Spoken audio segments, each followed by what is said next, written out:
Chers amis chrétiens, nous savons que pour les musulmans, le péché est surtout désobéissance, sans conséquences fondamentales dans les relations avec Dieu, mais néfaste par rapport à l'ordre juridique, social, civique et religieux codé de l'islam.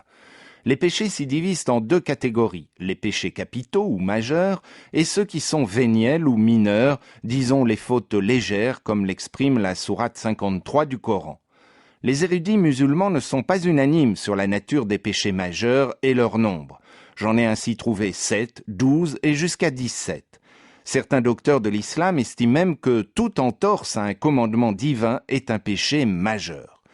Toutefois, deux péchés capitaux reviennent. L'incroyance, c'est-à-dire le fait de rejeter l'Éternel et donc de vivre sans crainte du châtiment divin, et l'association, autrement dit le fait d'associer d'autres divinités à Dieu.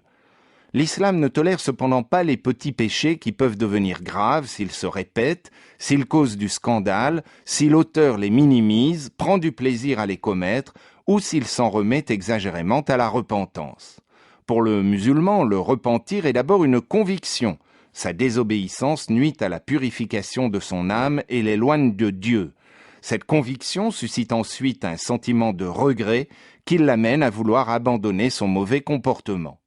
Pour nous, chrétiens, tout péché, quel qu'il soit, ils sont tous offenses à Dieu, nous ramène à la croix où Jésus, en se sacrifiant, a pris le châtiment que nous méritions.